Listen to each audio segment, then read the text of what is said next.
Voyager 1 and Voyager 2 इंसानों के बनाया हुआ वो पहला स्पेसक्राफ्ट है जो इस सोलर सिस्टम के बाहर इंटरस्टेलर स्पेस में जा चुका है। और सोलर सिस्टम के बाहर जाने के बाद ही यानी 2012 के बाद वॉयेजर 1 ने हमें कुछ साउंड सुनाया।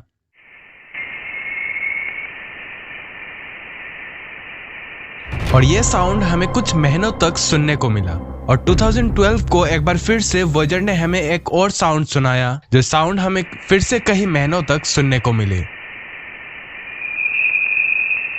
वैसे वॉयेजर 1 एंड 2 के बारे में मैंने ऑलरेडी इस वीडियो में बात की है, लेकिन जो चीजें हमने उस वीडियो में कवर नहीं किया है वो है इन साउंड्स के पीछे का राज। और सबसे इम्पोर्टेंट, नासा के हिसाब से वॉयेजर से हमारा कॉन्टेक्ट टूट गया है। क्या ये साउंड्स एलियंस के होने का सबूत है?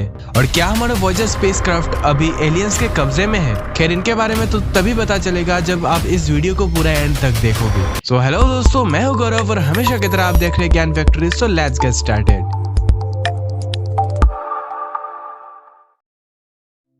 1960s से 1970s के बीच JPL यानी जेट प्रोपल्शन लेबोरेटरी में इंटर्नशिप कर रहे एक स्टूडेंट ने यह सोचा कि क्यों ना एक ऐसा स्पेसक्राफ्ट बनाया जाए जिसे प्लैनेट्स के ग्रेविटी को इस्तेमाल करके हम दूर मौजूद गैस जायंट तक पहुंच सके। ठीक वैसे ही जैसे हम एक पत्थर पर एक रस्सी बांधकर घुमा के अचानक छोड़ते हैं। फिर गैरी फ्लैंड्रो, जो एक एरोस्पेस इंजीनियर थे, उन्होंने इस आइडिया के बारे में और सोचा।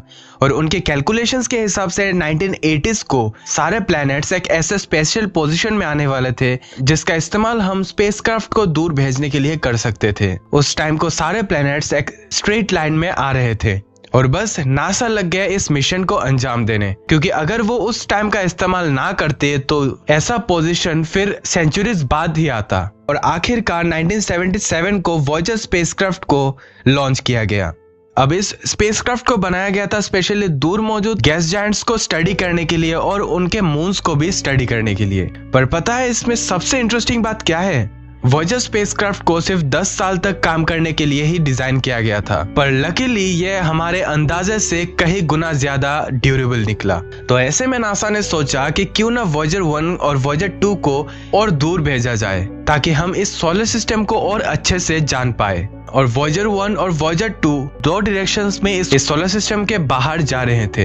अब अगस्त 2012 को वॉयेजर 1 सोलर सिस्टम के हेलियोस्फीयर को पार करके इंटरस्टेलर स्पेस में पहुंच चुका था। हेलियोस्फीयर बेसिकली सोलर सिस्टम का लास्ट एज या फिर एंड माना जाता है। और तभी से वॉयेजर 1 ने हमें ऐसे साउंड्स भेजना शुरू किया। अब पहले नासा को यह लगा कि शायद ये एलियंस को होने का सबूत ही है, बट जब उन्होंने इन साउंड वेव्स को और स्टडी किया तब उनको पता चला कि वो साउंड वो नहीं है जो हम सोच रहे हैं, बल्कि ये साउंड सोलर सिस्टम के मिल्की वे में दौड़ने का है।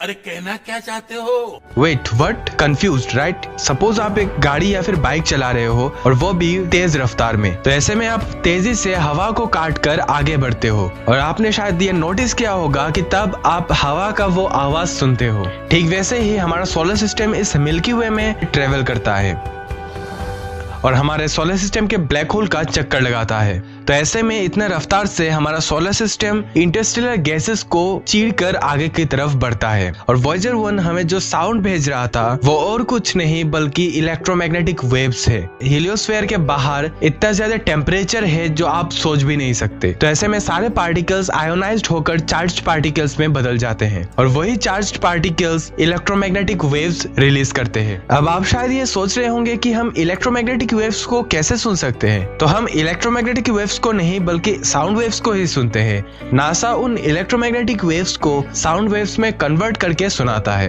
अब जैसे कि मैंने शुरुआत में ही कहा कि वॉयेजर से हमारा कांटेक्ट टूट गया है, तो ऐसे में नासा का यह कहना है कि यह किसी एलियन की वजह से नहीं बल्कि यह टेक्निकल प्रॉब्लम्स के वजह से हुआ है। हेलियोस्फीयर के बाहर हाई टेम्परेचर और कई सारे रेडिएशंस में 10 साल गुजारने के वजह से शायद ASCS यानी attitude articulation and control system में कुछ खराबी आ जाने के वजह से हमारा वॉयेजर से कांटेक्ट टूट गया है। ASCS बेसिकली काम करता है हमारे वॉयेजर से कनेक्शन को ठीक रखने के लिए। अब जिस स्पेसक्राफ्ट को सिर्फ 10 सालों के लिए बनाया गया था वो 40 से भी ज्यादा सालों तक हमारे लिए काम किया और हमें इस सोलर सिस्टम के बारे में कई सारे नए चीजें बताया। लेकिन अभी अगर आप ये सोच रहे हो कि ये अभी कुछ काम का नहीं है तो ऐसा बिल्कुल भी नहीं है। वॉयेजर 1 में गोल्डन रिकॉर्ड्स लगाए गए हैं, वो भी एलियंस के लिए। इस गोल्डन रिकॉर्ड्स में 2 घंटे का रिकॉर्डिंग है जिसमें कई सारे अर्थ के फोटोज, कई सारे साउंड रिकॉर्डिंग्स और म्यूजिक है, ताकि अगर एलियंस के हाथ ये लगे तो वो हमारे अस्तित्व के बारे में जान सके। वैसे क्या आपको लगता है कि वो इस रिकॉर्डिंग को डिकोड कर पाएंगे? क्योंकि एलियंस का दुनिया शायद हमसे बिल्कुल अलग होगा। वैसे आप इसके बारे में क्या सोचते हो कमेंट में जरूर बताना और ऐसे इंटरेस्टिंग वीडियोस देखने के लिए मेरे चैनल को अभी सब्सक्राइब कीजिए। तो चलिए मिलते हैं अगले वीडियो पे।